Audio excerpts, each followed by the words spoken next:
Alabado sea nuestro Señor. Bien, en esta preciosa mañana, el Señor nos ha dado la oportunidad de reunirnos para ser edificados mutuamente, esperando que lo que el Señor tiene para su vida o para nuestra vida, digo su vida porque ya lo depositó en mí para yo compartirlo con ustedes, les sea de suma edificación. Abra su corazón y reciba lo que el Señor tiene para usted. Y volviendo, ¿verdad?, a lo que son la familia y las hijas, cuando nos reunimos a veces y como padre, bueno, uno comienza a darle su consejito y cosas, siempre se ponen a la ofensiva, porque dicen, bueno, ahí viene papi a regañar. No es regaño, es, ¿verdad?, un consejo, una orientación. Así mismo pasa cuando venimos a la congregación. Cuando venimos a la congregación, nosotros, ¿verdad?, a veces decimos, bueno, llegó la hora de la pela. Llegó la hora de la pela. Y en realidad no es así, sino que es el momento por el cual nosotros somos confrontados, nos miramos como un espejo y basado a la disposición del corazón que haya en cada uno de nosotros, esa palabra que Dios tiene para su vida va a traer una transformación, va a traer un cambio. Si buscamos en toda la Escritura, podemos encontrar allí que todas las cartas que se escribieron en el Nuevo Testamento, en el Antiguo Testamento, en toda su dimensión, son para exhortación, ¿verdad?, y la edificación del cuerpo de nuestro Señor y Salvador Jesucristo. Por lo tal, nosotros venimos aquí con una expresión de gratitud, a expresar el amor que sentimos por Dios, por su bondad, por su gracia, por su misericordia derramada en nuestra vida. Pero también este momento el Señor lo separa para hablarle a su pueblo, para acomodar lo que haga acomodar, en fin, para siempre mantenernos alineados como padres conforme al propósito. Ese es el objetivo por el cual venimos a la casa, ¿verdad?, del Señor. Yo quiero hablar en esta mañana como base escritural, quiero tomar a Primera de Corintios capítulo 9. Voy a tomar todos los versículos. Voy a tomar todos los versículos y, ¿verdad?, voy a hacerlo de un modo diferente. Voy a hablar un poquito del trasfondo de esta iglesia para luego entrar con los versículos para detallarlo en 4 secciones. El capítulo completo lo estaremos resumiendo en 4 secciones, según la enseñanza que el apóstol, o mejor dicho, el Espíritu del Señor trae a nuestra vida mediante la obra de edificación a través del apóstol Pablo. Esta iglesia Corintio, ¿verdad?, era una iglesia, ¿dónde se me fue esta computadora? Pues bien, esta iglesia Corintio era una congregación que estaba rodeada, ¿verdad?, de lo que era mucha idolatría, mucho conflicto, muchas, podríamos decir, o muchos rituales extremos. El apóstol Pablo escribe esta carta para exhortar,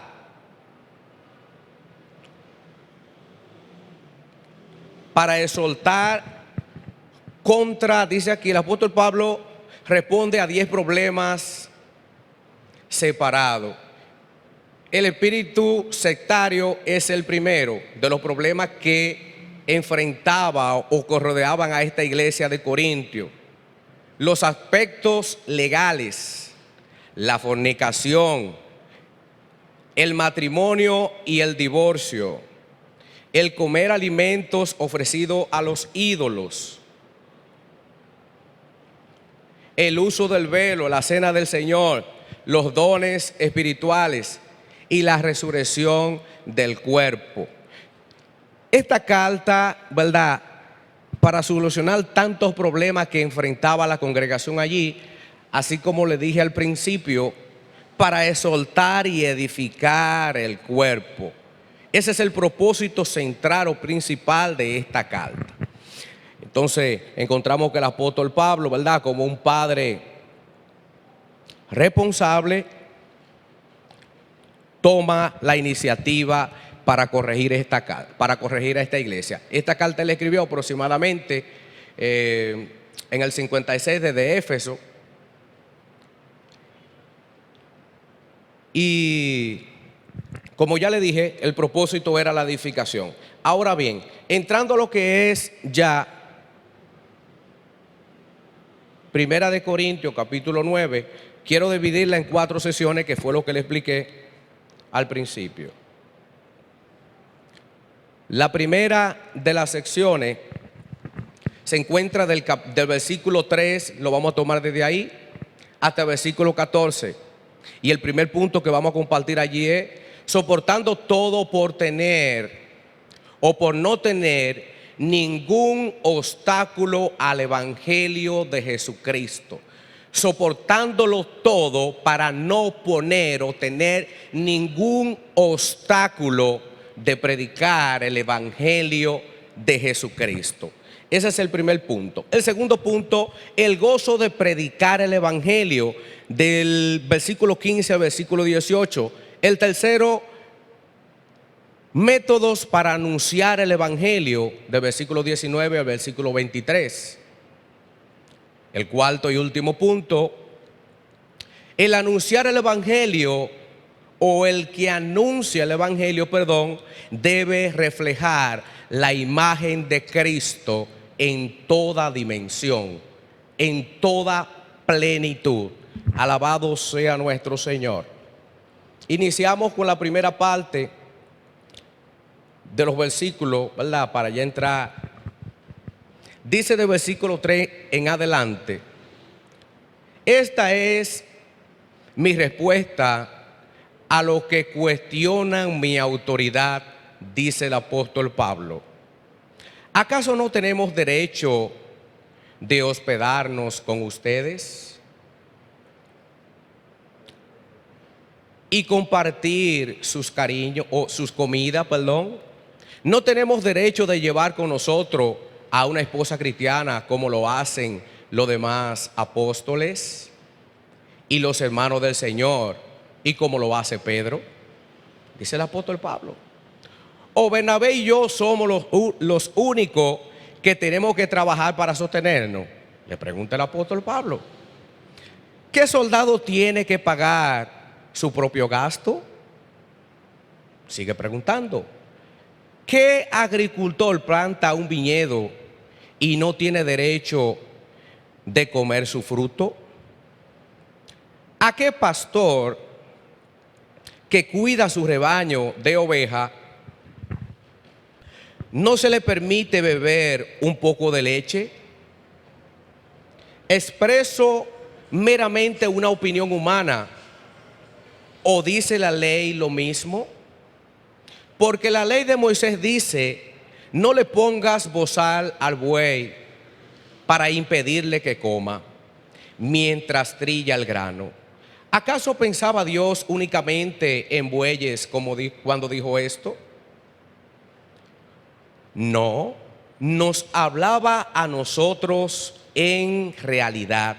Claro que sí, se escribió para nosotros a fin de que tanto el que ara como el que trilla el grano pueda esperar una porción de la cosecha.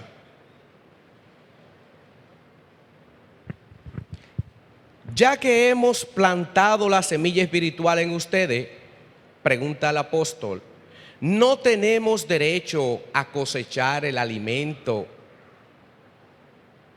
y la debida material o las cosas materiales? Ustedes sostienen a otros que le predican.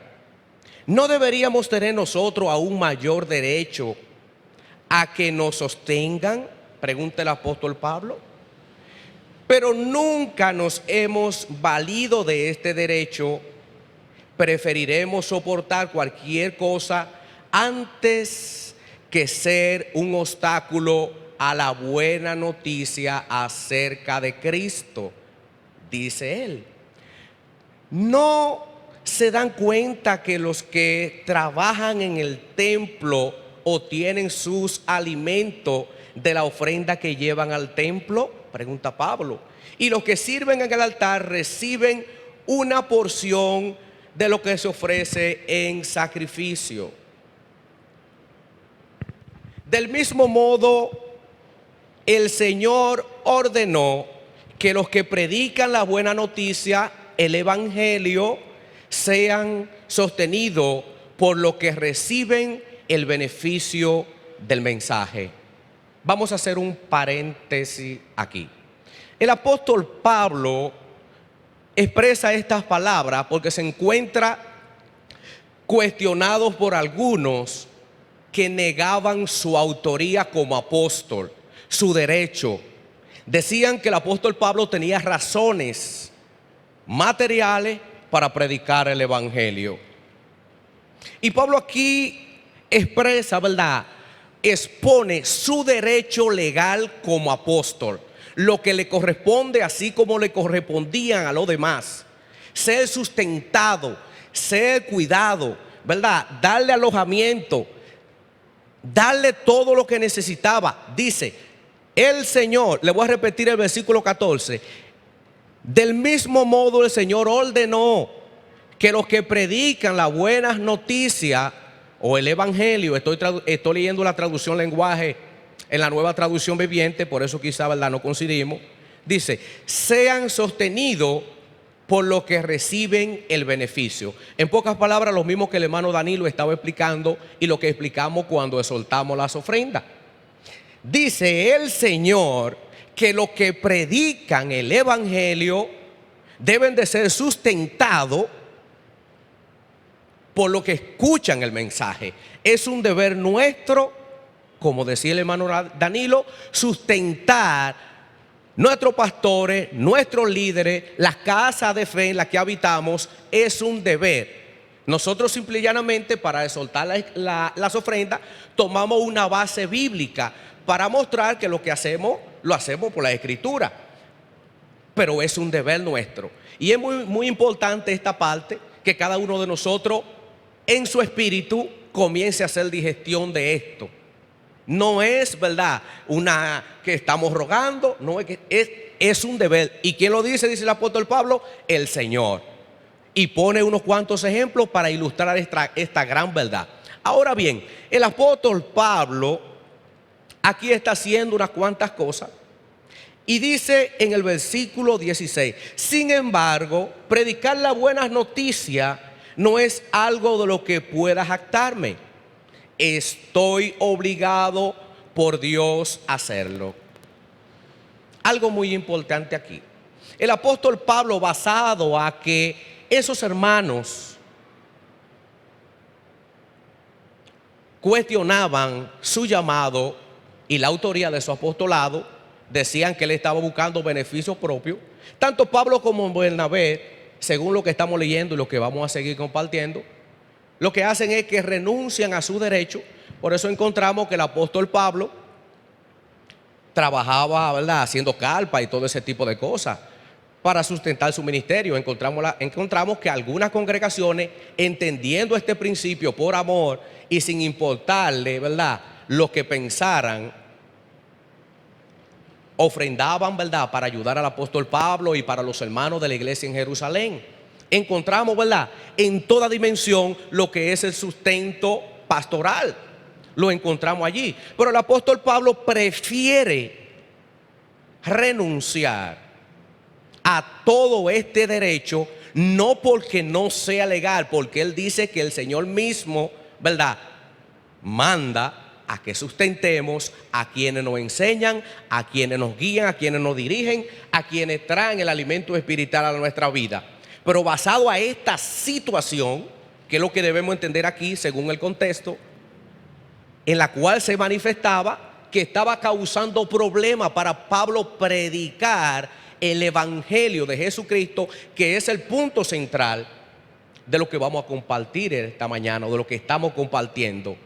Cómo nosotros debemos despojarnos de todo peso, de todo obstáculo, para predicar la asignación que se nos ha sido dada, que no ha sido encomendada. Esa es la parte que debemos, ¿verdad?, de enfocarnos. Dice el versículo 17: si lo hiciera por mi propia iniciativa, merecería que me paguen, pero no tengo opción porque Dios me ha encomendado el deber sagrado. ¿Cuál es entonces mi paga? Dice el apóstol: es la oportunidad de predicar la buena noticia sin cobrarle a nadie. Por esa razón, nunca reclamo mis derechos, escuchen bien, cuando predico la buena noticia. El punto aquí no es, ¿verdad? El punto aquí es que el apóstol Pablo renuncia a su derecho para predicar el mensaje.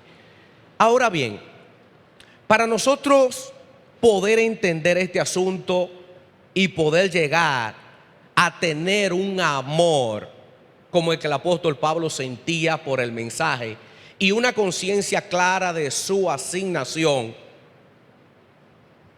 ¿qué debemos de hacer? Que esa es la gran pregunta que nos hacemos todos nosotros. ¿Cuál es mi responsabilidad?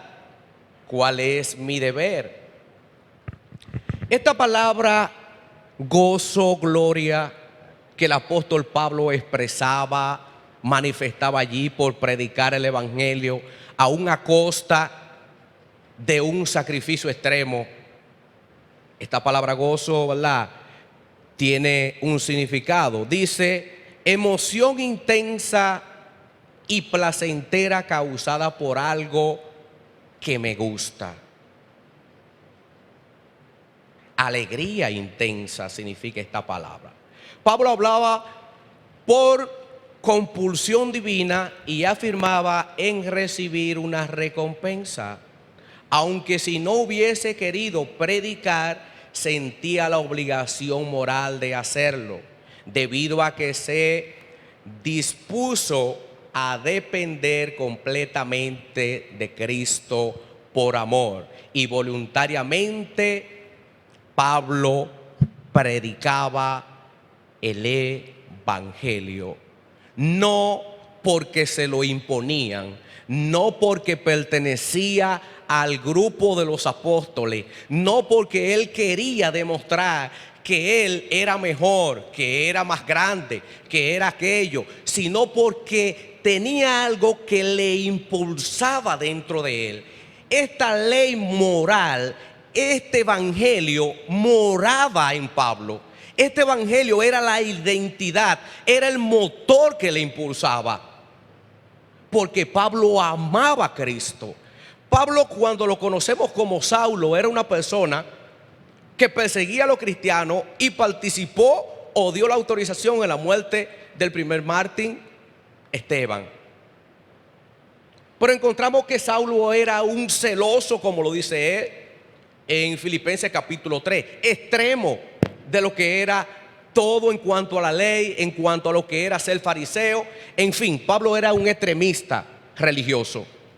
Pero cuando Pablo tiene un encuentro con Cristo, con la verdad del evangelio, que Dios estaba en Cristo reconciliando al mundo consigo mismo, no tomándole en cuenta a los hombres sus pecados, y viene y se hace hombre y muere en la cruz. Cuando Pablo entiende esta verdad, que todo ese legalismo religioso por el cual él vivió aferrado toda su vida no era la verdad, y él mataba por ello. Cuando viene al evangelio y entiende esta verdad, si él mataba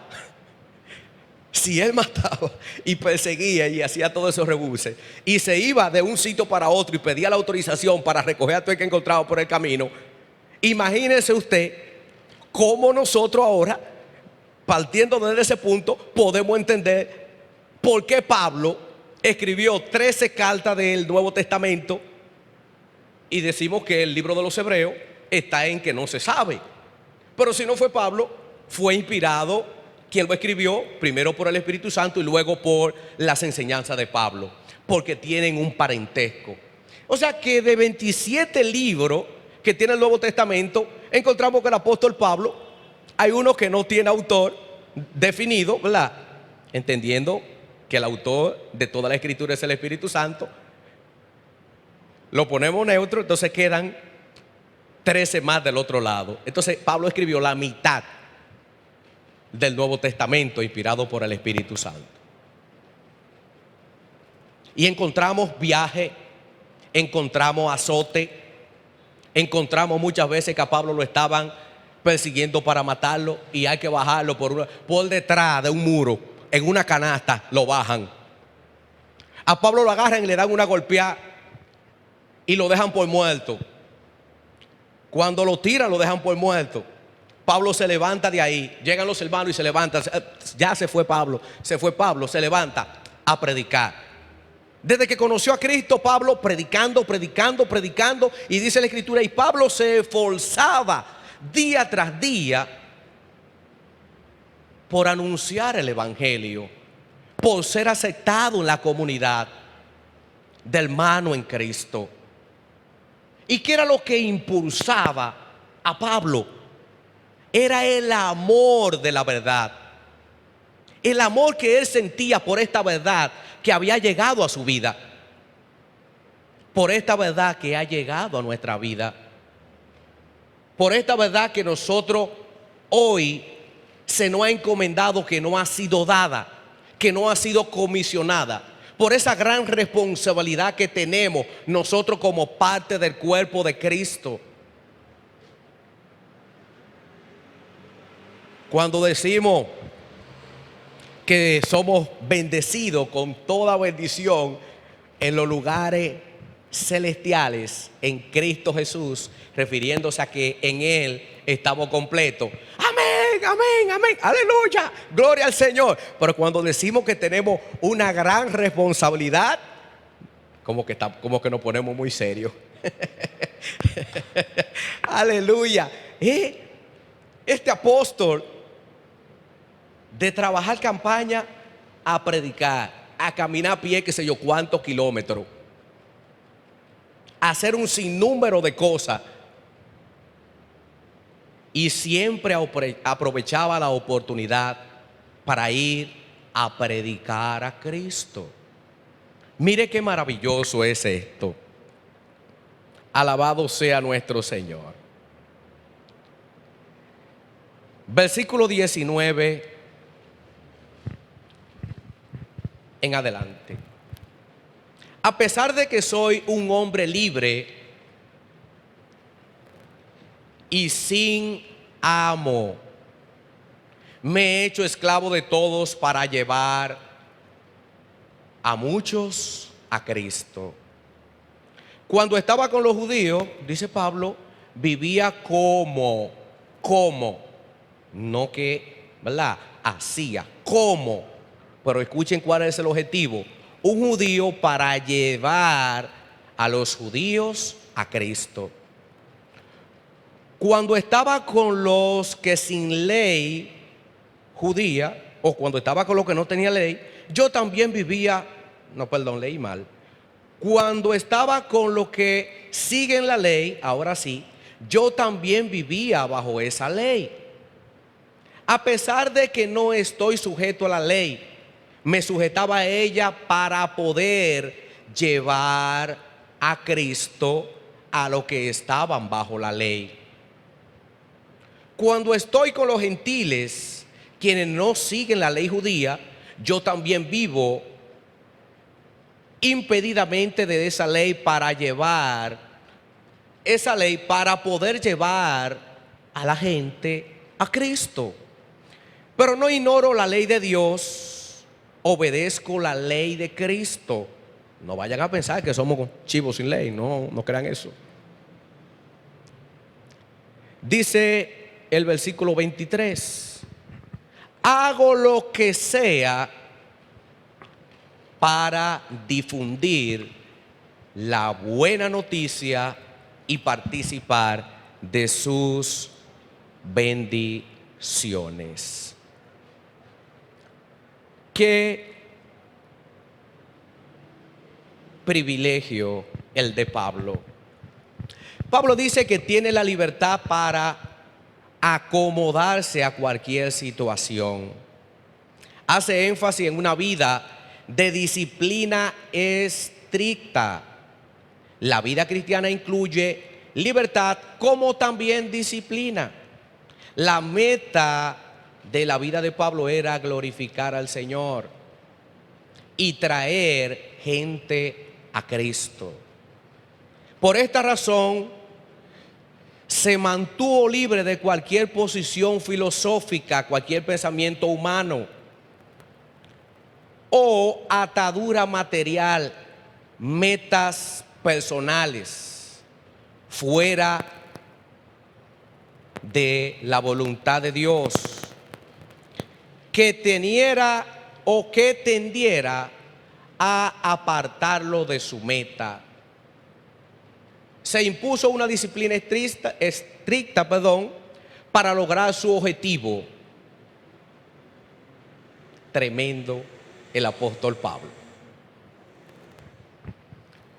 Nosotros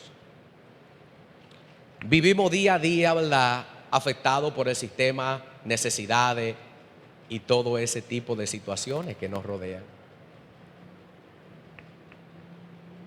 Y el tiempo no permite que nosotros nos sometamos a una disciplina estricta de lo que es conocer la voluntad de Dios y el propósito, nuestra naturaleza y nuestra asignación.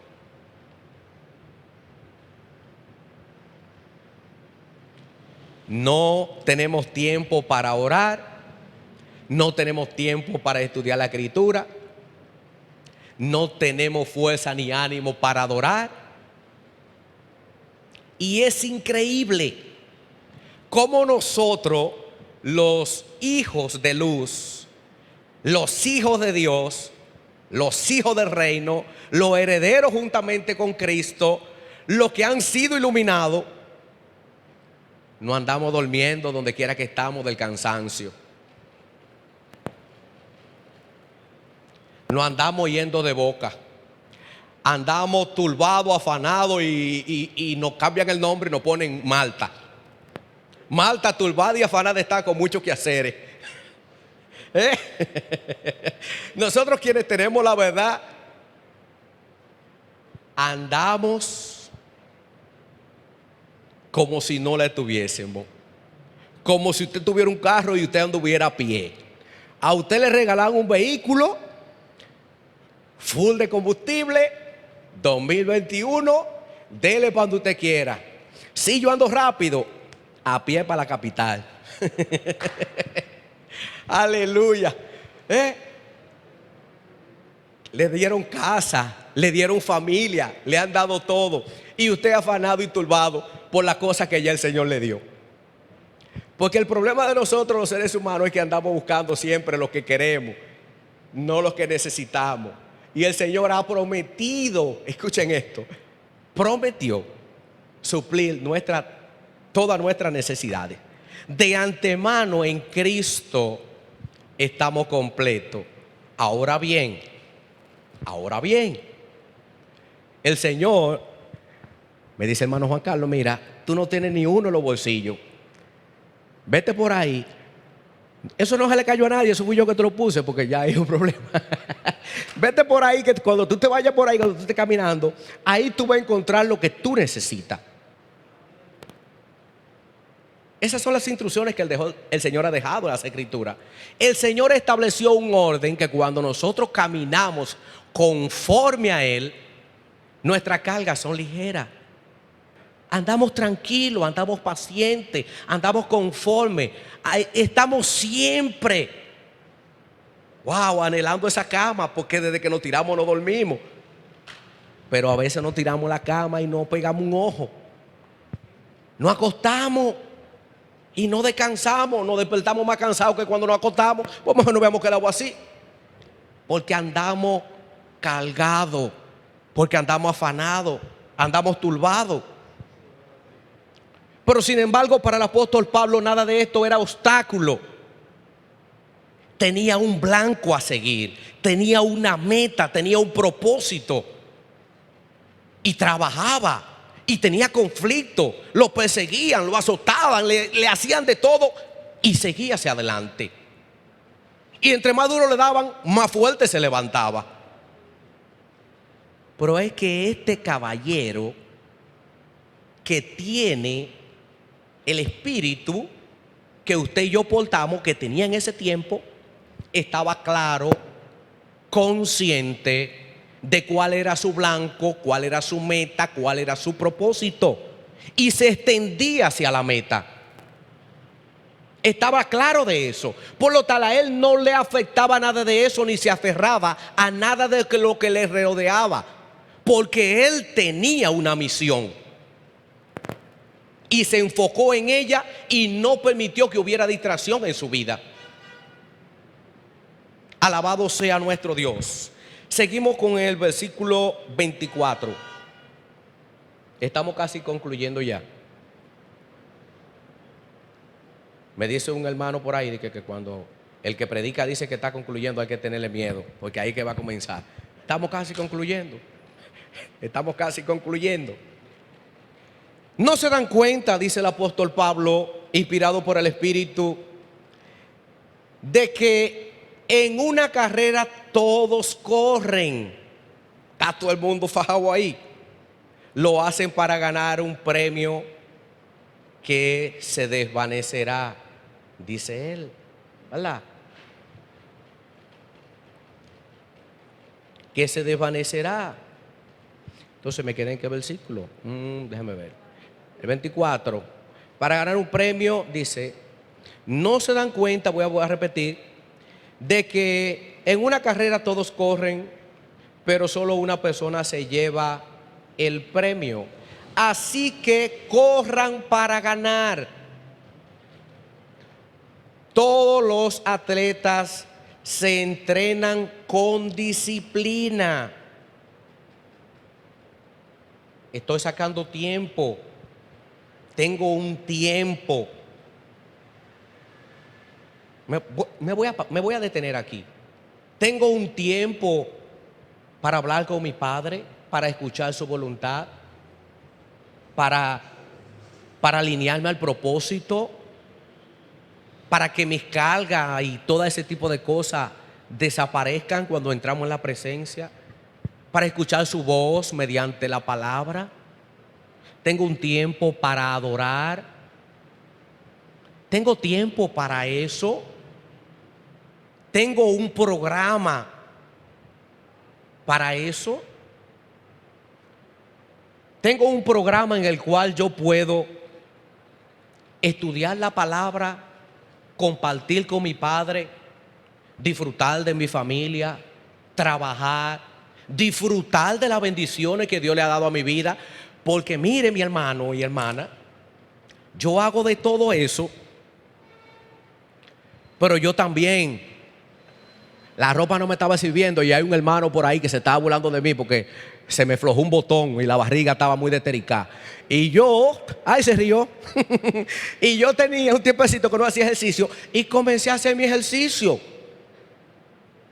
Comencé a correr, ahora comencé a ir 3 días al gimnasio también. Yo hago las cosas que a mí me gustan, porque yo tengo que renovarme, yo tengo que hacer cosas que me renueven, que quiten todas esas cosas, que me pongan positivo, que me den ánimo, que me mantengan activo. Todo eso es válido y yo hago todo eso. Pero yo me voy a poner a ver una película en Netflix. Me voy a meter a YouTube, íntegra, Facebook, todas esas cuestiones. Y el tiempo no me da para yo leer la Biblia, para yo hablar con mi Padre. ¿Y qué disciplina es la que yo tengo si yo soy un atleta? Usted se imagina un atleta, como duran esa persona 4 años preparándose para un solo día. Que dure 4 años comiendo McDonald's y acostado en la cama y después de que a brincar en una barra de esa. Se va a romper el cuello. Usted se imagina un atleta de eso, de que va a correr, de que sé yo cuántos metros de ahí, que hay que hacer un sprint, que ni un motor se le pega. Y dice que que tiene una panza que... No. Usted se imagina un hermano que tenga que hablarle de Cristo a otro y que tenga una semana que no ora, una semana que no lee la Biblia, una semana que no adora, está desconectado, el espíritu está contrito. Ay. ¿Y qué es lo que usted le va a decir? Pero no obstante eso, nosotros estamos enanos, nos quedamos pequeños cuando eso sucede. Somos pequeñitos, que hay que estar cagando con nosotros para arriba y para abajo, y a cada rato llamando al pastor. Pastor, debemos de llamar al pastor cualquier necesidad que tenemos. Pero verdad, no hasta porque nos pique un mosquito. Tenemos que a nuestras autoridades espirituales, verdad, nuestro padre, presentarle. Pero caramba, pero todo este tipo de cosas sucede en la congregación. No es porque vamos para allá ni más para acá, es porque simple y llanamente no tenemos disciplina como la que tenían nuestros hermanos que están aquí en la escritura para testimonio nuestro. La Biblia se escribió, número 1, para la edificación, basado a los beneficios otorgados por caminar en el bien. Número 2, para que nosotros no cometamos los errores que ellos cometieron. Ahí lo encontramos. Dice, lo hacen para ganar, el versículo 25, un premio que se desvanecerá. Pero nosotros lo hacemos, dice, por un premio eterno. Ese es el objetivo de Pablo. Por eso yo corro cada paso con propósito, dice la Nueva Traducción Viviente. No solo doy golpes al aire. No, cada paso lo doy con propósito. Disciplino mi cuerpo como lo hace un atleta. Lo entreno para que haga lo que debe hacer. De lo contrario, temo que después de predicarle a otros, yo mismo quede descalificado, yo mismo venga a ser eliminado, como los escribas y los fariseos predicaban lo que no vivían. Es muy fácil nosotros decirle a la gente, mira, no te afanes, cree en el Señor, y nosotros afanados. Cristo salva, Cristo cambia a las personas, y ellos no miran, pero no veo ese cambio. Es muy fácil decirle a la gente lo que hay que hacer, lo que dice la Biblia. Hay que ayunar, hay que orar, hay que hacer esto, hay que hacer otro, pero no lo hacemos. Pero no lo hacemos. Y usted se imagina, que el día que venga el Señor le diga, mire, usted no califica. ¿Cómo? No, usted no califica. Señor, pero en tu nombre echamos fuera demonios, en tu nombre predicamos, en tu nombre hicimos esto. Sí, pero tú mandaste a otro a que lo hiciera, pero tú nunca lo hiciste. Tú viviste como uno que no es, siendo. No fuiste responsable con la comisión que entregué en tus manos. El ser hijo de Dios es un gran privilegio, pero demanda una gran responsabilidad. Podemos disfrutar de las bendiciones que Dios trajo a nuestra vida, pero no podemos dejar de cumplir con nuestras responsabilidades. Eso no se puede, porque puede llegar un día en que nosotros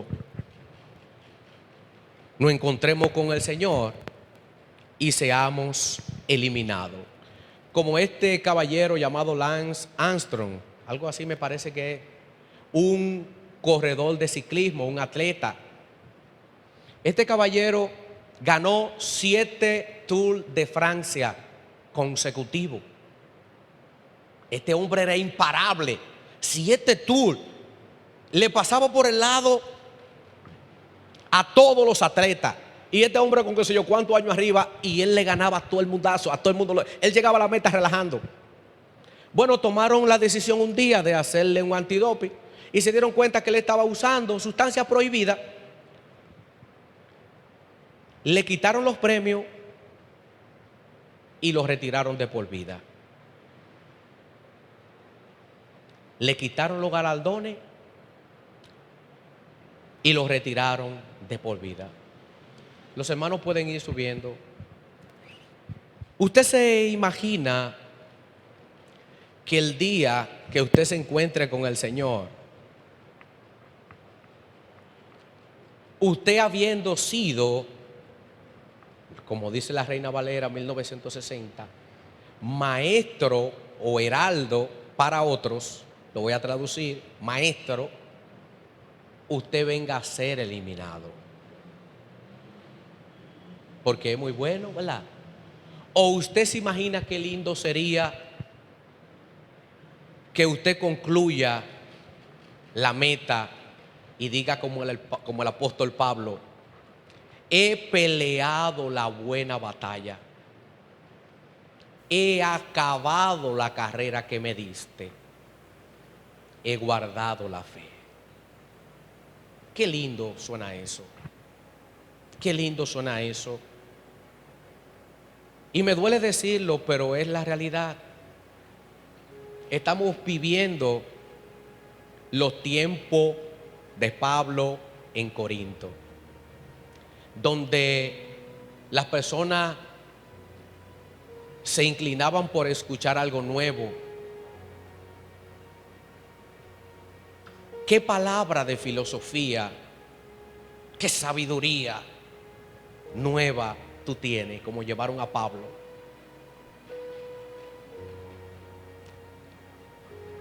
Y el mensaje llega a nuestra vida, está en nuestros ojos, en todos los medios, y sin embargo lo dejamos pasar por alto, lo omitimos. Qué doloroso debe de ser cuando usted escucha un versículo como Juan 3:16, que se lo saben hasta los recién nacidos.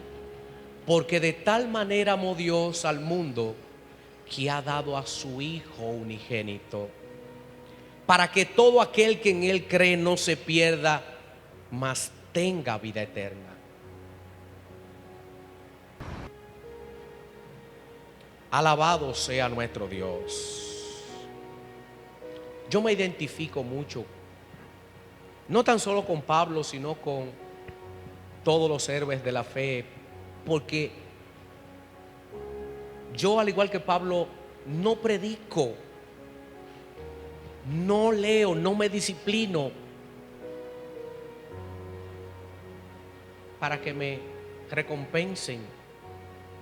Es porque amo, es porque esa es mi vida, es porque eso es lo que está en mi corazón, eso es lo que hay dentro de mí. ¿Qué hay dentro de usted? ¿Está Cristo? El amor y el deseo de reflejarlo, de vivirlo. ¿Qué hay dentro de usted? ¿Está Cristo? El amor y el deseo de reflejarlo, de vivirlo, de predicarlo en toda dimensión, de anunciar su amor.